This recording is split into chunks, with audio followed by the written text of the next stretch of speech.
Hey foodies, welcome to my channel bachelors kitchen.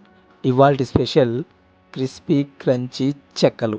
అవేనండి, మా వైపు వీటిని చిట్టి చెక్కలాలు అంటాం.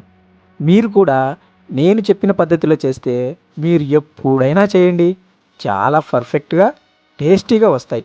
వీటిలోనే చాలా విధానాలు ఉన్నాయి. ఒకటి తిని ఊరుకోకుండా కనీసం 4-5 తినాలనిపించేలా ఉండే చెక్కలు ఈరోజు మీకు నేను చెప్పబోతున్నాను. మీరే చూడండి, నేను ప్రిపేర్ చేసినవి క్రిస్పీగా కరకరలాడుతూ ఎంత బాగున్నాయో. మీరు కూడా ఇలా చేసేయచ్చండోయ్. మీరు చేయవలసిందల్లా జస్ట్ నేను చెప్పిన స్టెప్స్ను ఫాలో అవ్వడమే. ఇక లేట్ ఎందుకు, వీడియో స్టార్ట్ చేసేద్దామా? ముందుగా మిక్సీ బౌల్లో 500 గ్రాముల బియ్య పిండిని వేసుకోండి.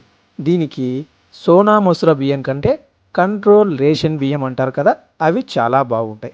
చాలా క్రిస్పీగా బాగా టేస్టీగా కూడా ఉంటాయి.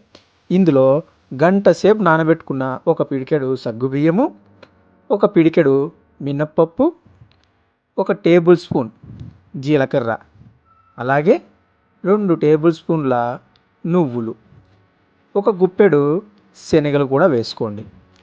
సగం కట్ట కొత్తిమీర తరుగు కాడలతో సహా, తర్వాత 2 రెబ్బల కరివేపాకు తరుగు, 6-7 పచ్చిమిర్చి, చిన్న చిన్న అల్లం ముక్కలు కలిపి గ్రైండ్ చేసుకున్న పేస్ట్, కొంచెం సాల్ట్ రుచికి సరిపడా, తర్వాత 2 టేబుల్ స్పూన్ల వేడి వేడి నెయ్యి.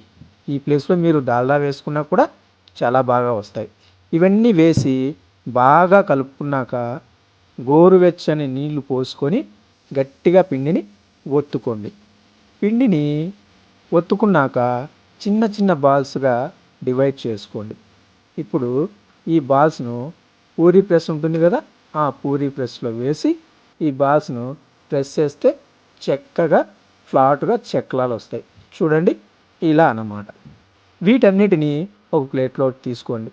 తీసుకున్నాక నూనె బాగా వేడెక్కాక మాత్రమే మంటని మీడియం ఫ్లేమ్లో మీద పెట్టి ఒత్తుకున్న చెక్కిలాలన్నింటిని వేసి లైట్ గోల్డెన్ బ్రౌన్ కలర్ వచ్చే వరకు వేపుకోండి.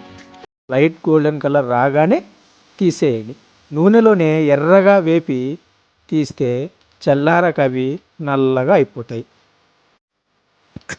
నూనెను సరిగ్గా వేడెక్కకుండా చెక్కలు వేస్తే అవి మెత్తగా వస్తాయన్న పాయింట్ గుర్తుపెట్టుకోండి. హై ఫ్లేమ్లో అస్సలు వేపకూడదు. ఈ చెక్కలాలు భలే క్రిస్పీగా తింటున్న కొద్దీ మళ్ళీ మళ్ళీ తినాలనిపిస్తూ కారం కారంగా భలే బాగుంటాయండి. చూశారుగా, మీకు నచ్చిందా? నచ్చితే మీరు కూడా ట్రై చేసి ఎలా వచ్చాయో ఒక కామెంట్ పెట్టండి.